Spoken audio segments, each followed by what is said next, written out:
And joining me for today's roundup is Michael Salven from Serpent. And normally we'll start with the biggest news, which is usually the driver on top of the pole. But unfortunately today, bigger news than that has been the controversy and the chaos surrounding the technical inspection and the tyre situation.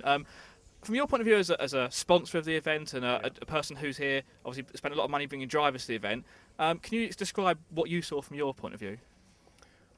Oh well, of course I saw a big chaos. The question is what was causing the chaos? And I mean, concrete. In this case, there was one or two drivers that had a wrong marking on the chassis, and they discovered that by accident. I mean, if you look at it from the distance, I think, generally spoken, the rules are just too complicated. I mean, why making so complicated rules?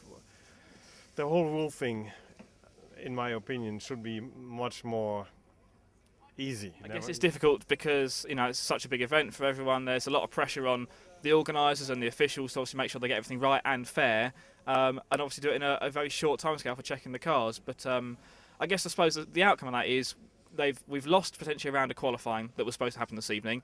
They may reschedule that tomorrow. There's an international meeting going on at the moment, a team managers meeting to decide how many rounds of qualifying to run tomorrow, whether it be 5 or 6 tomorrow. But we'll focus on what did actually happen on track today. We had 2 rounds of control practice and very, very fast times from a lot of drivers out there. Victor Wilk was the quickest, and we spoke to Victor after his second control practice on where he topped the timesheets. Victor Wilk, the coolest man in RC racing, but staying cool in the heat with the fastest control practice time. How's the car been today? I think the car always been okay. We've seen a big gap to Ronald in the first practices, but I think this was due to maybe use different tires. But now we see it's more close. Now he was really fast again. Now, can we read anything into these control practice times that we're seeing, or is it going to sort of start from scratch again when we get to qualifying tomorrow? I mean, it's only 3 laps, so you actually have to look more to the 5 minutes. And I think the run before was more equally to what you will see in qualifying. So Victor quickest, your star driver Mark Fisher, not quite on the pace, but in the top 20, 15th place I think after practice. How was Mark doing, and how's your car been?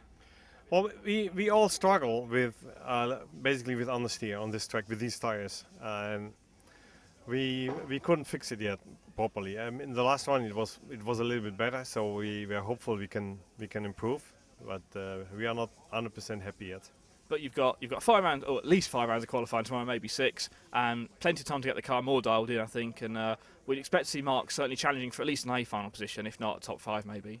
Well, I would be happy with an A final position, but to be honest, I mean, you have 6 runs, or maybe 5, I don't know. But really, honestly speaking, with the tires here, you have only 2. Basically, you have 2 fast runs.